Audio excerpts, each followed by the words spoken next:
तू वर्गात नाही बसू शकत त्याचा विचार केला जायचा. त्याच व्यक्तीने लिहिलेल्या संविधानावर हा देश चालतो. डॉक्टर बाबासाहेब आंबेडकर यांची जयंती महाराष्ट्रात नाही, भारतात नाही तर 152 देशात साजरी केली जाते. तसेच आज राष्ट्रसंघामध्ये सुद्धा भीम जयंती साजरी केली जाते. बाबा 5 वर्षाचे असताना त्यांच्या आई त्यांना सोडून गेल्या. त्यावेळेस त्यांच्या डोक्यावरून मायेचा हात सरकला.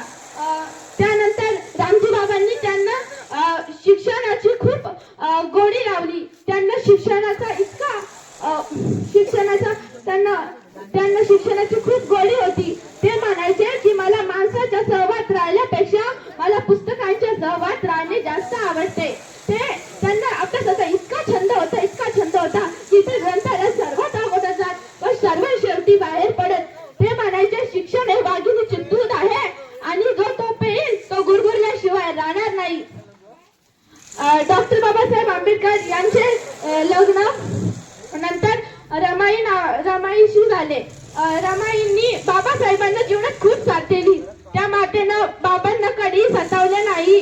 कधी त्यांच्या पुढे दागिने साड्या यांचा कधीही आग्रह केला नाही.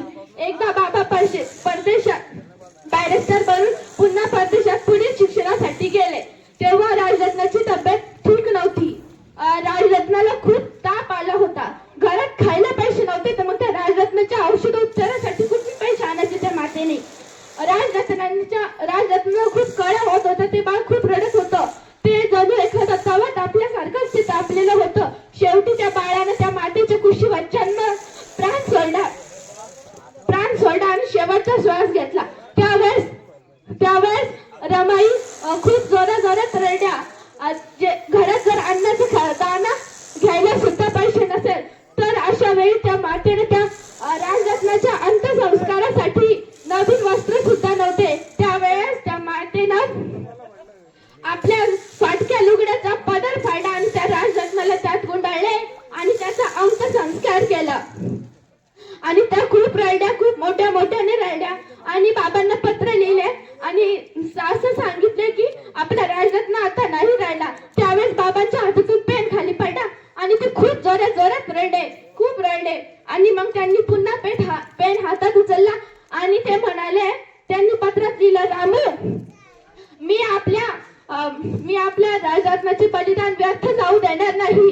मी इथं असा प्रयत्न करत आहे की आपल्या राजरत्नाचे बलिदान हे आपल्या समाजातील करोडो हजारो राजरत्नांना त्यांचे जीवन सुखी जाईल आणि आपल्या समाजातील एकही राजरत्न औषध उपचाराशिवाय मरणार नाही.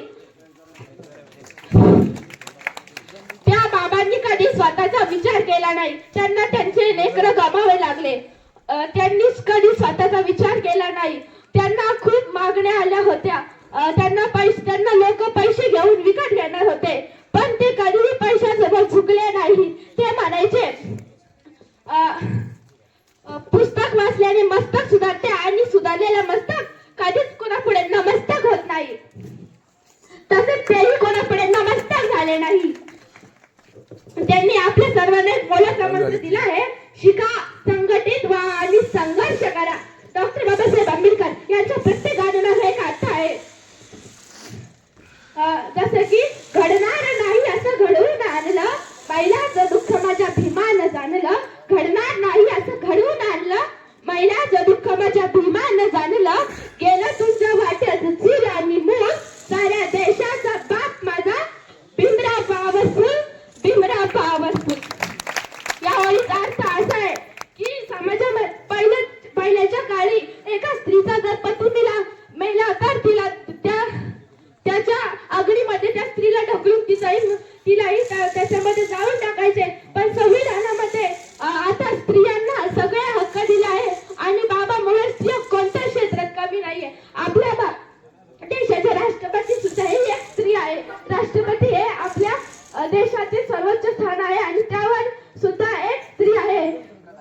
डॉक्टर बाबासाहेब आंबेडकरांमुळेच आज आपण सर्व इथे इतक्या आनंद उत्साहात ही जयंती साजरी करत आहोत. डॉक्टर बाबासाहेब आंबेडकर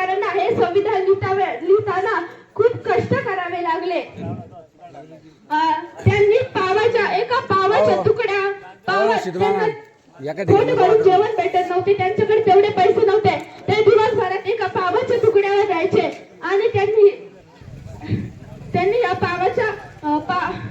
त्यांनी त्यांच्या बहिणाच्या टोकावर पूर्ण देश बदलून टाकला. त्यांनी कधीही हातात तलवार उचलली नाही, कधीही कोणावर वार केला नाही, तरी पण आज सगळे आपण त्यांच्या पुढे नमस्तक होतो का.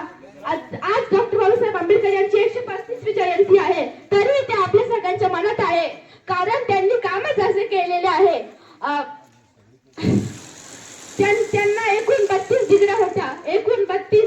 आपण एवढ्या डिग्र्या करू शकत नाही, त्यांना एकूण 32 डिग्र्या होत्या आणि त्या पण अशा अवस्थेत की ज्यावेळेस त्यांना शिकण्याचा अधिकार नव्हता, त्यावेळेस लोक त्यांचा छळ करायचे, त्यांना जातीच्या नावाखाली छळायचे, तरी ते कधी डगमगले नाही आणि त्यांनी भारतीय राज्यघटना लिहिली आणि त्यांच्या राज्यघटनेवर हा देश चालतो.